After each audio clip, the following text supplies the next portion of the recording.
अनिला जी, राहुल गांधी ने सवाल पूछा, ओबीसी महिलाएं, उनका आरक्षण शामिल क्यों नहीं? अमित शाह ने कहा देख लेंगे। जब देखना ही था तो 9.5 साल के इंतजार के बाद बिल पटल पर आया, देख लिया गया होता। मेरी सबको राम राम। ये मंशा जतलाती है कि जो विपक्ष है इस बार भी नहीं चाहता कि महिला आरक्षण जो है वो महिलाओं को मिले। बहुत सारे इफ एंड बट्स लगाए जा रहे हैं। मैं कहती हूं शुरुआत तो करो भाई। आपको जो अमेंडमेंट कराने हैं, क्या अमेंडमेंट नहीं हो सकते? अपने सुझाव दे दो। स्टैंडिंग कमेटी में जो बोलना है वहां पर आप कन्वे करा दो, पास हो जाने दो, कानून बन जाने दो। भविष्य में आपको अगर लगता है कि नहीं ये जस्टिफाई नहीं कर पा रहा है वुमेन राइट को, तो आप उसमें चेंजेस भी ला सकते हो, बदलाव भी ला सकते हो। पर ये कौन सी जिद है कि हमारे ही टर्म्स एंड कंडीशंस पे ये पास होगा? मुझे तो लगता है कि जो इतने सालों से आपको नहीं लगता? अनिला जी, एक बात का जवाब दीजिए। ओबीसी की जो मांग है रिप्रेजेंटेशन की, आपके हिसाब से, बीजेपी प्रवक्ता के हिसाब से, जायज है या नाजायज है? देखिए, ऐसा है, उत्तर प्रदेश की अगर मैं बात करती हूँ, क्योंकि मैं भी उत्तर प्रदेश से आती हूँ, आप भी उत्तर प्रदेश से आती हैं, आप भी पश्चिम क्षेत्र से हैं, मैं भी पश्चिम क्षेत्र से हूं, और ओबीसी कैटेगरी से हम आते हैं। और हम अच्छी तरीके से जानते हैं कि चाहे वो उत्तर प्रदेश हो, चाहे भारतवर्ष हो, वहां पर अगर सबसे ज्यादा आबादी किसी की है तो वो ओबीसी की है। और लगातार अगर किसी राजनीतिक दल में सत्ता में आने के बाद ओबीसी के लिए काम किया है तो वो भारतीय जनता पार्टी ने काम किया है। अनिला जी, एक सेकंड। सबसे ज्यादा विधायिका, बिल्कुल ठीक बात है, वो अभी हमने सुना अमित शाह को। मैं तो आपसे ये पूछ रही हूँ अनिला जी, मैं तो ये पूछ रही हूँ कि विपक्ष जो मांग उठा रहा है, और विपक्ष की मांग आज की नहीं है, विपक्ष तो 27 साल से यही बोल रहा है, इसी के चलते अटकता भी रहा ये विधेयक। ऐसे में अनिला सिंह ये मानती है कि क्या ओबीसी को शामिल किए जाने की मांग जायज है या नाजायज? मैं तो एक चीज जानती हूँ, नहीं, मैं एक चीज जानती हूँ, और जो डॉक्टर राम मनोहर लोहिया जी ने कहा, आदरणीय राम मनोहर लोहिया जी, मैं बहुत सम्मान करती हूँ उनकी आइडियोलॉजी का। उन्होंने कहा था कि महिलाओं को विभाजित मत करो, महिलाओं का सबसे पहले विकास सोचो। आप सोचोगे तो विकास होगा। इन राजनीतिक दलों को, गरिमा जी, किसी ने रोका हुआ है कि आप जो है ओबीसी महिलाओं को, दलित महिलाओं को, ट्राइबल महिलाओं को आप टिकट नहीं देंगे? इनको किसी ने रोका हुआ है क्या? आप देख लीजिए इनके खुद के राजनीतिक दल, जो जितने भी जो ओबीसी की बात कर रहे हैं, या जो दलितों की बात कर रहे हैं, या जो आदिवासियों की बात कर रहे हैं, आप चेक करा लीजिए इन लोगों ने खुद ने कितने टिकट्स दिए हुए हैं महिलाओं को जो ओबीसी से आती हैं, एससी एसटी कैटेगरी से आती हैं।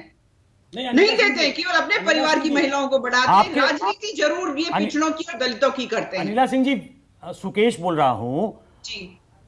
विपक्ष तो राजनीति कर ही रहा है। कांग्रेस जब बिल लेके आई थी उसमें ओबीसी का जिक्र नहीं था, बड़ा विरोध हुआ। चलिए मान लेते हैं विपक्ष विरोध कर रहा है, कांग्रेस भी कर रही है, सपा तो कर ही रही है, पहले से उनकी मांग रही है। आप राम मनोहर लोहिया तक मत जाइए, आप अपने बाजू में उमा भारती तक चले जाइए। ये उमा जी क्यों कर रही है विरोध? आपकी तो मुख्यमंत्री रही हैं वो जी। उनको जवाब दे दीजिए, छोड़ दीजिए बाकी लोगों को। नहीं, मेरा जवाब वो भी सुन ले, क्योंकि मेरा जवाब वही है जो मेरी पार्टी का पॉइंट ऑफ व्यू है। मैं वही बोल रही हूं यहां पर, क्योंकि भारतीय जनता पार्टी एक ऐसी पार्टी है जिसने सबसे ज्यादा टिकट पिछड़ों को दिए, दलितों को दिए, आदिवासियों को दिए। आज जो मेंबर ऑफ पार्लियामेंट हैं भारतीय जनता पार्टी से, अगर आप सबको मिला लेंगे, तकरीबन जो है 70% प्लस है जो ये तीनों कैटेगरी से आते हैं। बाकी कोई इस प्रकार का क्लेम कर सकता है क्या? इसीलिए ओबीसी को आरक्षण, ओबीसी वर्ग को आरक्षण की जरूरत नहीं, ओबीसी वर्ग को आरक्षण की जरूरत नहीं है ना महिला आरक्षण में। यही कहना है ना आपका? देखिए, जैसे कि आज ऑनरेबल होम मिनिस्टर साहब ने भी एक बात कही कि इसकी शुरुआत तो हो जाने दीजिए, महिलाओं को महिला समझकर इस बिल को तो आप जो है एक्ट बनने दीजिए। अनिला जी, फिर आपने क्या किया? शुरुआत तो 96 में हो गई थी, कहां हो गई भाई? फिर आपने क्या किया? 96 में एचडी, एक सेकंड अनिला जी, बात सुन लीजिए। 96 में एचडी देवेगौड़ा की सरकार में बिल आया, उसके बाद अटल बिहारी वाजपेयी की सरकार में बिल आया। विरोध किस चीज को लेकर हुआ? विरोध इसी चीज को लेकर हुआ कि आप ओबीसी को शामिल कीजिए, एससी एसटी को शामिल कीजिए। तो शुरुआत तो बहुत पहले हो गई, 9.5 साल की आपकी रिसर्च में क्या निकला कि आप वही बिल उठाकर दोबारा ले आए?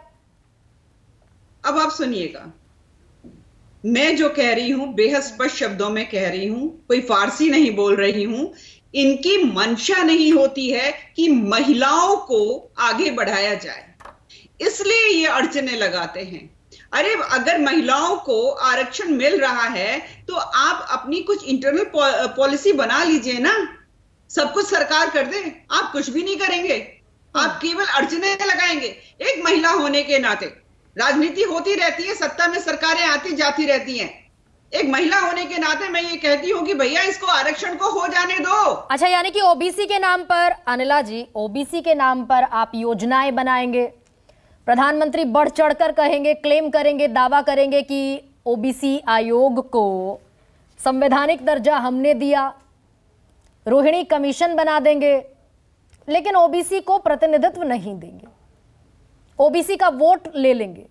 34% 2014 में मिला, 44% 2019 में मिला, लेकिन देश को नहीं बताएंगे कि टोटल ओबीसी है कितने, और रिप्रेजेंटेशन नहीं देंगे, आरक्षण नहीं देंगे। आप कितना गलत कह रहे हैं, आप कितना गलत कह रही हैं। आप कह रही हैं भारतीय जनता पार्टी जो है ओबीसी का रिप्रेजेंटेशन नहीं करती है। नहीं, ये मैंने नहीं कहा, मैंने तो बल्कि कहा कि 34% ओबीसी ने आपको वोट दिया 2014 में, नहीं करते हैं, और 2019 में 44% आपको वोट दिया। आप कह रहे हैं कि आपने ओबीसी आयोग को संवैधानिक दर्जा दिया, प्रधानमंत्री क्लेम करते हैं। तो जब ओबीसी आयोग बनता क्यों है अनिला जी? गरिमा जी, आप सुन नहीं रही हैं जो मैं कह रही हूँ। आप आरोप लगा रही हैं भारतीय जनता पार्टी पे कि भारतीय जनता पार्टी ओबीसी का रिप्रेजेंटेशन नहीं करती है। हमारे राष्ट्रीय प्रधानमंत्री जी क्या हैं भाई? सवर्ण हैं, ओबीसी है ना। और आप कह रही हैं रिप्रेजेंटेशन नहीं करते हो। जितना काम किया है ओबीसी के लिए, दलितों के लिए, आदिवासियों के लिए, महिलाओं के लिए, किसी और राजनीतिक दल ने कहा। मैं तो बिल में ओबीसी का रिप्रेजेंटेशन शामिल करने में मुश्किल क्या थी? मैं तो ये कह रही हूं कि भैया जो भी है महिलाओं को आरक्षण दो, तो दो भाई। और दलित महिलाओं का आरक्षण मिल रहा है ना, आप शुरुआत तो हो जाने दो। मैं तो कहूंगी आपके मुंह में घी शक्कर, ओबीसी महिलाओं का भी हो जाए, पर एक शुरुआत तो हो जाने दीजिए। ये तो पास ही नहीं होने दे रहे हैं। 9.5 साल लग गए अनिला जी शुरुआत करने में। अगर इसी स्वरूप में लाना था तो फिर तो आप 2014 में ही ले आती, फिर 9.5 साल का इंतजार क्यों करा है? चलिए कर दिया 9.5 साल का इंतजार, तो अब भी ना होए, अब भी नहीं होने देंगे ये लोग। यानी कि ओबीसी को लेकर कोई भय है क्या?